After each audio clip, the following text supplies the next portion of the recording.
কানপুরের ছোট্ট একটি গ্রামে একটা গরিব পরিবার বসবাস করত, যেখানে শকুন্তলা তার স্বামী রাজেশের সঙ্গে বসবাস করত। তাদের একটা ছোট্ট মেয়েও ছিল, যার নাম ছিল সুরভি। সুরভি এখনও অনেক ছোট, সে স্কুলে পড়ালেখা করত। অন্যদিকে শকুন্তলা অন্যের বাড়িতে কাজ করে নিজের সংসার চালাতো। রাজেশও দিনমজুরের কাজ করত। একদিন শকুন্তলা রাজেশকে বলে, রোজ রোজ এত কথা শুনতে শুনতে আমি ক্লান্ত হয়ে গেছি। আমি তো এইটাই বুঝতে পারি না যে আমার মালকিন আমাকে এত কথা কেন শোনায়। কি বলবো শকুন্তলা, আমারও একই অবস্থা। এই বড়লোক মানুষগুলো গরিব মানুষদেরকে মেশিন ছাড়া কিছুই ভাবে না। দুইজনে একে অপরকে মনের কথা বলে হালকা হয় এবং এরপর ঘুমিয়ে পড়ে। পরের দিন সকালবেলায় শকুন্তলা তার কাজে চলে যায়। অন্যদিকে রাজেশ তার কাজে গিয়ে তার মালিকের মুরগি ফার্মে মুরগিদেরকে খাবার দিচ্ছিল। তখন সে দেখে সেখানে একটা সোনার মুরগি রাখা ছিল। এটা দেখে সে ভীষণ অবাক হয় এবং বলে, আরে, এটা তো সোনার মুরগি, কত সুন্দর দেখতে, কিন্তু এটা এলো কোথায় থেকে? ঠিক তখনই রাজেশের মালিক সেখানে চলে আসে এবং সে রাজেশকে বলে, শোন, মুরগিটা নিয়ে গিয়ে বাইরে কোথাও ফেলে দে, কারণ এই মুরগিটা আমার কোনো কাজেরই নয়। এ একটাও ডিম দেয় না। আমি ভেবেছিলাম মুরগিটি অনেক ভালো ডিম দিবে, কিন্তু এ শুধু দেখতেই চাকচিক্য সুন্দর, এর কোনো গুণ নেই। ও আমার কোনো কাজেরই নয়, তাই ওকে বাইরে নিয়ে গিয়ে ফেলে দে। এই বড়লোক মানুষগুলো সত্যিই কত নির্দয় হয়। প্রথমে এই বেচারি মুরগিটাকে কিনে নিয়ে আসলো, আর এরপর ওকে ফেলে দেওয়ার কথা বলছে। একটা কাজ করি, মালিকের থেকে মুরগিটা চেয়ে নিই। রাজেশ তার মালিকের থেকে সোনার মুরগিটি চায়, যার পর তার মালিক তাকে সোনার মুরগিটি দিয়ে দেয়। এরপর রাজেশ সেই মুরগিটি নিজের বাড়িতে নিয়ে আসে। মুরগিটি দেখে শকুন্তলা বলে, আরে, এই সোনার মুরগিটি তুমি কোথায় পেলে? একে দেখে এমনটা মনে হচ্ছে যেন সত্যিই স্বর্ণ দিয়ে তৈরি। রাজেশ শকুন্তলাকে সেই সোনার মুরগির ব্যাপারে সবকিছু বলে, যার পর শকুন্তলা তাকে বলে, বেচারি মুরগি, জানি না এই বড়লোক মানুষগুলো নিজেদেরকে কি ভাবে। এই ছোট্ট অসহায় মুরগিটার ওপরও দয়া করেনি এরা। দেখো, মুরগিটা কত শুকিয়ে দুর্বল হয়ে গেছে। এমনটা বলে শকুন্তলা সেই সোনার মুরগিকে কিছু দানা দেয়, যেগুলো মুরগি খেয়ে নেয়। রাতের বেলায় খাবার খাওয়ার সময় সুরভি তার বাবা মাকে বলে, বাবা, কালকে আমার বার্থডে, আর তুমি আমাকে কথা দিয়েছিলে আমার বার্থডেতে আমাকে নতুন জামা কিনে দিবে। মা, কামকাজ খুব একটা ভালো চলছে না, তুমি আমাকে ক্ষমা করে দাও। আমি এবার তোমাকে নতুন জামা দিতে পারবো না। নিজের বাবার এমন কথা শুনে সুরভির মন খারাপ হয়ে যায় এবং সে চুপচাপ গিয়ে নিজের বিছানায় শুয়ে ঘুমিয়ে পড়ে। অন্যদিকে রাজেশেরও নিজের মেয়ের জন্য ঘুম আসছিল না। মাঝরাতে উঠে সে ভাবে, আমি কত খারাপ একটা বাবা, আমি নিজের মেয়ের ইচ্ছাও পূরণ করতে পারছি না। রাজেশকে এতটা চিন্তিত দেখে তার সোনার মুরগি তার কাছে আসে। রাজেশ, তুমি আর তোমার স্ত্রী আমাকে অনেক সাহায্য করেছো, এখন আমার পালা। আমাকে বলো, তুমি কেন এত চিন্তিত? তুমি তো একটা মুরগি, তাহলে তুমি আমার সঙ্গে কিভাবে কথা বলছো? আমি কোনো সাধারণ মুরগি নই, আমি একটা জাদুর মুরগি। আর আমি যে ডিমগুলো দিই সব ডিমগুলো স্বর্ণের, আর আমার ডিমগুলো জাদুর হয়। হ্যাঁ, জাদুর মুরগি। তুমি চলো আমার সঙ্গে, আমি তোমাকে বলছি। রাজেশ সেই সোনার মুরগিটি নিয়ে বাইরে বাগানে যায়, যেখানে যাবার পর সেই সোনার মুরগিটি একটা সোনার ডিম দেয়। আর দেখতে দেখতে অদ্ভুতভাবে সেই ডিমটি অনেক বড় হয়ে যায়, আর সেই ডিমে একটা দরজা এবং অনেকগুলো সিঁড়িও হয়ে যায়, এবং সেই সিঁড়ি দিয়ে সোনার মুরগিগুলো বাইরে বের হতে থাকে। রাজেশ, তুমি এই মুরগিগুলো বিক্রি করে নিজের সমস্যার সমাধান করতে পারো। সোনার মুরগি দেখে রাজেশ অনেক খুশি হয় এবং পরের দিন সকালে সে সোনার মুরগিগুলো বিক্রি করে দেয়। এরপর সে মোটা অঙ্কের টাকা পায় এবং নিজের মেয়ের বার্থডে পালন করে, আর তাকে নতুন নতুন কাপড়ও এনে দেয়। একদিন তারা তিনজনে একসঙ্গে বসে খাবার খাচ্ছিল। তখন দরজাতে কেউ নক করে। তুমি বসে খাবার খাও, আমি দেখে আসছি কে। শকুন্তলা গিয়ে যখন দরজা খোলে তখন সে দেখে তার বাড়ির সামনে সেই বাড়ির মালিক দাঁড়িয়ে ছিল। এটা আমার বাড়ি, কোনো আশ্রয়স্থল নয়। আমি পুরো 3 মাস ধরে দেখছি, 1 মাসেরও ভাড়া পাইনি। তোমাদেরকে আর সহ্য করতে পারছি না, এক্ষুনি বেরো এই বাড়ি থেকে। নির্দয় বাড়ির মালিক তাদেরকে বাড়ি থেকে বের করে দেয়। এখন আমরা কোথায় যাব? আমাদের যাওয়ার তো আর কোনো জায়গা নেই। এরপর রাজেশের মাথায় আর কোনো ভাবনা আসে না, তাই সে জাদুর সোনার মুরগিকে বলে, জাদুর সোনার মুরগি, আমি তোমার সাহায্য চাই, আমাকে সাহায্য করো। আমাদের মাথার ওপর আর ছাদ নেই, তুমি কি আমাকে সাহায্য করতে পারবে? রাজেশের এমন কথা শোনার পর জাদুর সোনার মুরগিটি অনেক বড় হয়ে যায় এবং তার মধ্যে থেকে একটা দরজা এবং অনেকগুলো সিঁড়ি বের হয়। আর এরপর সেই জাদুর সোনার মুরগিটি জাদুর সোনার মুরগির ঘরে পরিণত হয়ে যায়। রাজেশ, তুমি যতদিন চাও আমার এই বাড়ির মধ্যে থাকতে পারো। ভেতরে তুমি সকল রকম সুবিধা পাবে। এরপর রাজেশ শকুন্তলা এবং তার মেয়েকে নিয়ে ভেতরে যায়। তখন সে দেখে ভেতরে থাকার মতো সকল সুযোগ সুবিধাই ছিল, যেটা দেখে তারা অনেক খুশি হয়ে যায় এবং জাদুর সোনার মুরগির বাড়ির মধ্যে থাকতে শুরু করে। কথাটি পুরো গ্রামে প্রচার হয়ে যায়। যখন কথাটি গ্রামের পঞ্চায়েত পর্যন্ত পৌঁছায় তখন সে মনে মনে ভাবে, যদি এই জাদুর সোনার মুরগি এবং এই জাদুর সোনার ডিম আমার কাছে চলে আসে তাহলে আমি এই গ্রামের সব থেকে ধনী লোক হয়ে যাব। একটা কাজ করি, এদেরকে মেরে এখান থেকে তাড়িয়ে দিই। এমনটা বলার পর পঞ্চায়েত কিছু লোক নিয়ে রাজেশের বাড়িতে যায় এবং তাদের মুরগির জাদুর বাড়ি থেকে বাইরে বের করে নিয়ে আসে এবং হঠাৎ করেই নিজেদের গুন্ডা দ্বারা তাদেরকে মারতে শুরু করে। এই সব কিছু সেই সোনার জাদুর মুরগিটি দেখছিল এবং সে হঠাৎ করেই আবারও জাদুর সোনার মুরগির ঘর থেকে জাদুর সোনার মুরগি হয়ে যায় এবং নিজের ঠোঁট দিয়ে সেই মানুষদেরকে আঘাত করতে থাকে, যার পর তারা প্রচণ্ড ভয় পেয়ে যায় এবং সেখান থেকে নিজেদের জীবন বাঁচিয়ে পালায়। যার পর রাজেশ এবং শকুন্তলা সেই মুরগিকে ধন্যবাদ জানায়। এরপর মুরগিটি আবারও একবার জাদুর সোনার মুরগির বাড়িতে পরিণত হয়ে যায়, যার পর তারা আবারও সেই বাড়িতে বসবাস করতে শুরু করে।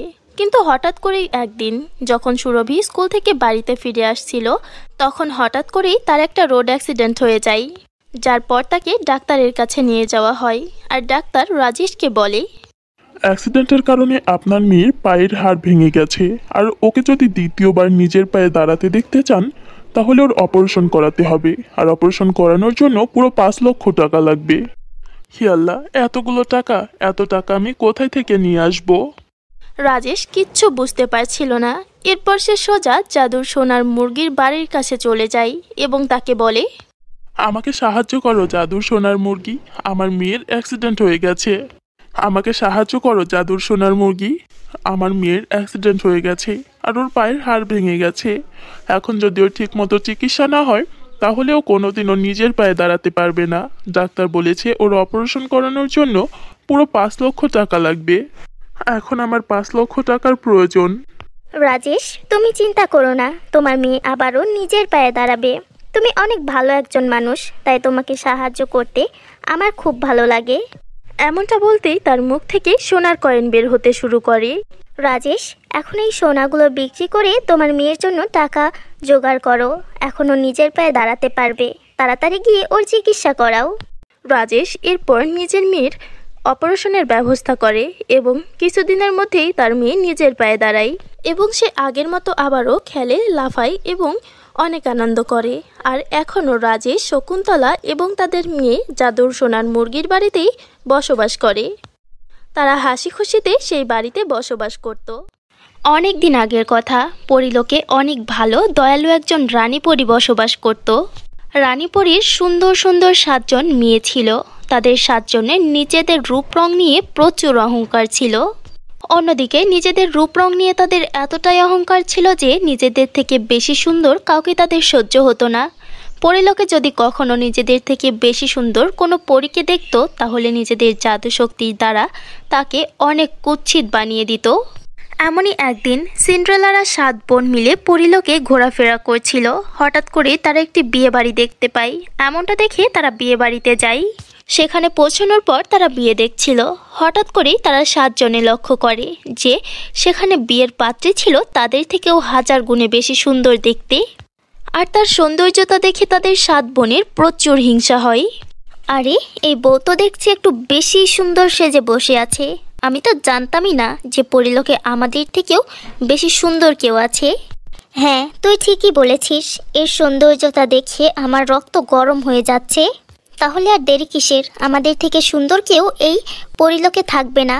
আমরা সবাই মিলে নিজেদের জাদু শক্তির দ্বারা ওকে কুৎসিত বানিয়ে ফেলি, এতটাই কুৎসিত যে ওর দিকে কেউ আর ফিরেও তাকাবে না। তারা প্রচণ্ড রাগ নিয়ে বলে, কিরে, এত সুন্দর হওয়ার অধিকার দিয়েছে কে তোকে? এই পুরো পরিলোকে আমরা 7 বোন ছাড়া আর কারোর সুন্দর হওয়ার অধিকার নেই, আর কারোর এই অধিকার নেই, বুঝলি তুই? এটা তুমি কেমন কথা বলছো? আজকে আমার বিয়ে, এর কারণে আমি একটু ভালো মেকআপ করেছি। আর এর মধ্যে এত খারাপ কি আছে? খারাপ কি আছে? থাম, এক্ষুনি মজা দেখাচ্ছি তোকে। এরপর সিন্ড্রেলা পরি এবং তার 6 বোন মিলে নিজেদের জাদুর শক্তির দ্বারা সেই বউকে এতটাই কুৎসিত বানিয়ে দেয় যে সে দেখতে অনেক ভয়ঙ্কর হয়ে যায়, তার গায়ের রং প্রচুর কালো হয়ে যায়। এটা দেখে পাত্রের অনেক রাগ হয়। সে তাদের 7 বোনকে নানান কথা শোনাতে থাকে। এইসব কথা শুনে 7 বোনেরও প্রচুর রাগ হয়ে যায়।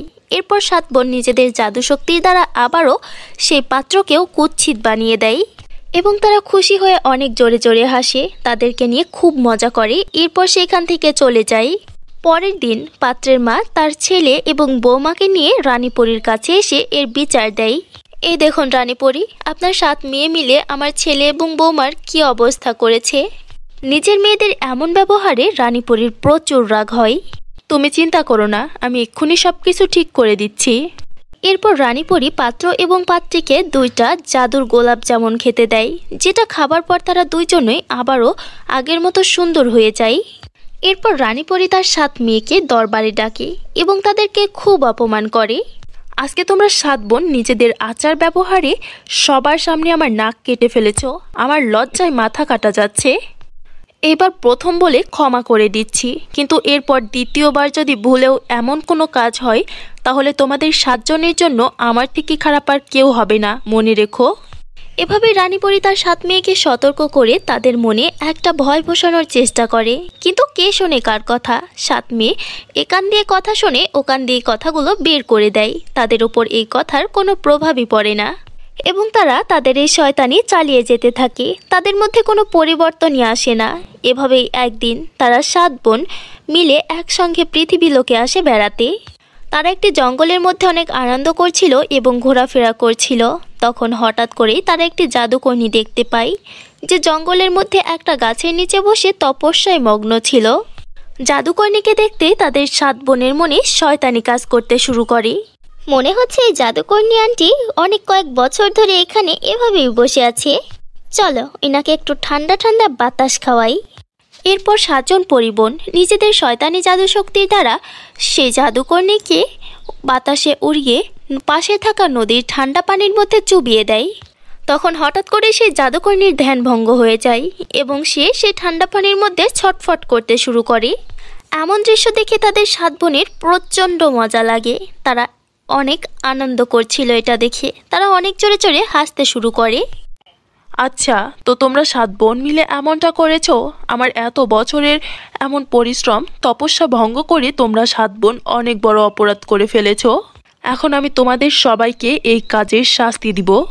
এরপর জাদুকর্ণী নিজের জাদু শক্তির দ্বারা তাদের 7 পরিবোনকে অনেক কালো করে দেয়। দেখে যেন মনে হচ্ছিল কাক বসে আছে। এমনকি তাদের মাথার চুলগুলো বুড়ো মানুষের মতো সাদা করে দেয়। নিজেদের এমন ভয়ঙ্কর রূপ দেখে তাদের 7 বোনের খুব রাগ হয় এবং তারা নিজের জাদুর কাঠি দিয়ে সেই জাদুকর্ণীর ওপর আক্রমণ করে বসে। কিন্তু সেই জাদুকর্ণী ছিল অনেক বেশি শক্তিশালী, তাই সে তাদের আক্রমণের আগেই সেখান থেকে অদৃশ্য হয়ে যায়, আর পরীদের শক্তির কোনো প্রভাবই তার ওপর পড়ে না। এরপর সিন্ড্রেলা এবং তারা 6 বোন মিলে তাদের নিজেদের শক্তি দ্বারা নিজেদের রূপ পরিবর্তন করার চেষ্টা করে, কিন্তু তাদের শক্তি তাদের রূপ পরিবর্তন করতে ব্যর্থ হয়ে যায়। শুধু তাই নয়, রানীপরীও নিজের শক্তির দ্বারা লক্ষবার চেষ্টা করেও তার 7 মেয়েকে আর আগের রূপে ফিরিয়ে নিয়ে আসতে পারে না। অন্যদিকে পরিলোকের বাকি পরীরা যখন কথা জানতে পারে যে অহংকারী 7 বোনের নিজেরা রং রূপ সবকিছু হারিয়ে ফেলেছে, এটা শোনার পর তারা সবাই মিলে তাদের 7 বোনকে নিয়ে অনেক মজা করতে শুরু করে। এতে তাদের 7 বোনের খুব অপমান হয়। এভাবেই আর কোনো উপায় না থাকায় তারা 7 বোন নিজেদের কালো কুৎসিত রং নিয়ে জীবনযাপন করতে বাধ্য হয়ে যায়। এভাবেই একদিন তারা 7 বোন নিজেদের মধ্যে একটা বিষয় নিয়ে কথা বলছিল। চলো একটা কাজ করি, আমরা সবাই মিলে গিয়ে ওই জাদুকর্ণী আন্টির থেকে ক্ষমা চেয়ে নিই। জাদুকর্ণী আন্টি অনেক ভালো, উনি অবশ্যই আমাদেরকে ক্ষমা করবেন। হ্যাঁ সিন্ড্রেলা, তুমি একদম ঠিক বলছো। চলো আমরা সবাই মিলে গিয়ে ওনার থেকে ক্ষমা চেয়ে নিই। এরপর তারা 7 বোন মিলে জাদুকর্ণীর থেকে ক্ষমা চাওয়ার জন্য পৃথিবী লোকের সেই জঙ্গলে আবারও আসে এবং লজ্জিত হয়ে জাদুকর্ণীর থেকে ক্ষমা চাইতে শুরু করে। জাদুকর্ণী অনেক ভালো মনের একজন মানুষ ছিল, তাই অল্পতেই তাদের উপর তার দয়া চলে আসে। এরপর জাদুকর্ণী তাদেরকে ক্ষমা করে দেয় এবং নিজের জাদুশক্তির দ্বারা তাদেরকে আবারও আগের মতো অনেক সুন্দর করে দেয়। এরপর তারা 7 বোন অনেক খুশি হয় এবং তারা জাদুকর্ণীকে ধন্যবাদ জানিয়ে আবারও পরিলোকে ফিরে চলে আসে। পরিলোকে যাবার পর তারা তাদের মা রানী পরীকে সেই জাদুকর্ণীর ব্যাপারে সবকিছু খুলে বলে। তাদের মা আবারও তাদেরকে এত সুন্দর দেখে অনেক বেশি খুশি হয়। এভাবেই কিছুদিন পর রানী পরী তাদের 7 বোনকে 7 জন রাজকুমার ভাইয়ের সঙ্গে বিয়ে দিয়ে দেয়। এরপর তারা 7 বোন নিজেদের স্বামীর সঙ্গে নিজেদের বাড়ি থেকে বিদায় হয়ে শ্বশুর বাড়ি যায় আর হাসি খুশিতে নিজেদের শ্বশুর বাড়িতে একসঙ্গে মিলেমিশে থাকতে শুরু করে। এভাবেই সময় কাটছিল। এরপর কিছুদিনের মধ্যেই তারা 7 বোন গর্ভবতী হয়ে যায়।